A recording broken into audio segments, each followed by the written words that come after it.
Did you know that to help with the craziness that is plotting a story, you can put everything into a 3-act structure? You don't have to, many don't, but I find that it helps keep things in control and elements where you want them to be. What I'm going to do over the next minute is break those 3 acts down and give you descriptions for each. There are many versions of this you can find online, but I'm going to use the one found in this little book here. If you haven't got yourself a copy, why not?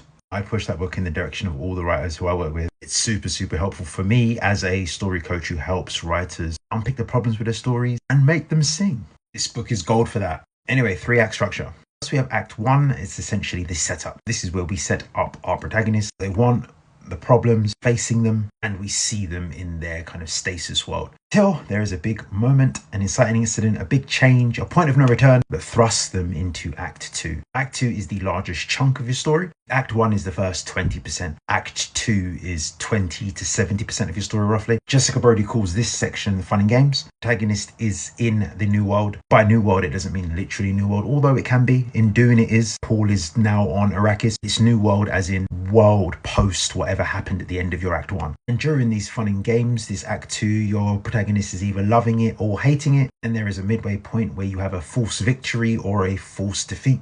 Post false victory, things will get worse. Post false defeat, things will seem to get better. Till a moment towards the end of this act where all is lost. This is the lowest point in the story for your protagonist. Something bad happens, usually a character death, which thrusts the story into Act 3, which is known as the resolution. This is the act where that lesson that your protagonist has been ignoring and not learning for the entire story, they finally learn it. Well, they start to at the beginning of Act 3, and then slowly during it, they finally realize it, and they use this new learning to win. Whatever winning looks like in your story, whatever that victory is, they use that new knowledge, that new understanding to gain victory. There we have it, 3 acts, as done by Save a Cat Writes a Novel. There are many, many ways you can plot a story. This is just one.